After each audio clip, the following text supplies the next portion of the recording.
marami yatang nabulabog sa ginawa kong pasabog. May mga gustong makisalo, meron din namang gusto lang makisalok. Mga buraot na gusto din makihakot, di naman ako madamot. O sige, eto regalo ko, pagdamutan nyo na kasi hindi ko binalot. Yung gusto nyo ibadibag, ay kaya din kayo ibalibag. Usapang kalye rap, baka muna ko mga pariwag. Matagal ko na tong habitat, mula murang edad. Pag sumusulat hindi kalidad, walang gawa to nakakahigap. May sarili tong imahe brad, hindi to copycat. Kaya asahan mo na mabigat, walang sisihan ha. Yung pinakita ko maganda, tapos yung ibabalik nyo lang palantalam na lampa. Pakinabangan sa mga kanta-banta, kasi puro ambatap na. Masakit kasi sa tenga, offbeat, kasi pati beat kinakarera.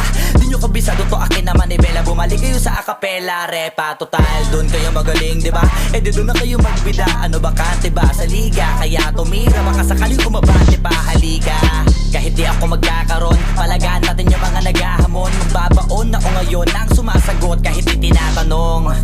Tawa ngayon iyak later, sige sila na yung mas greater. Kasi pag sila yung nag-rap, mahihirapan lahat pati arranger. Damn, pinili na maging hater. Pag hate, automatic kasi clickbait ew. Kahit baka million click pa yung mga video mo, matatawagin na hitmaker. Matabang nyo na tugtugin, pasok pumakikinig ibugnutin. Tas yung sinasabi nyo na uhugin, pumatok na kasi shooter. Kayo mga super loser, kasi kahit na anong gawin nyo sa akin ay kapuspuser. Hanggang sa net lang aabot, mga dakdak ko kasi di ka 6-footer.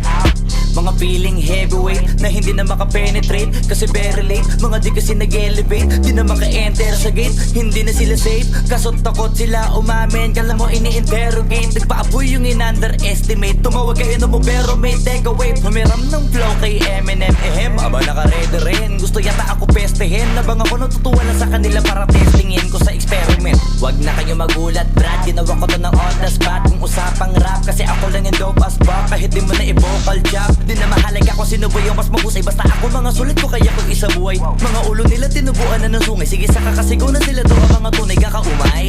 Palibasa din nagkakakuli mga buhay, kaya iba na lang ang hinahalukay. Kung hindi ko iniisip yung ikaanin na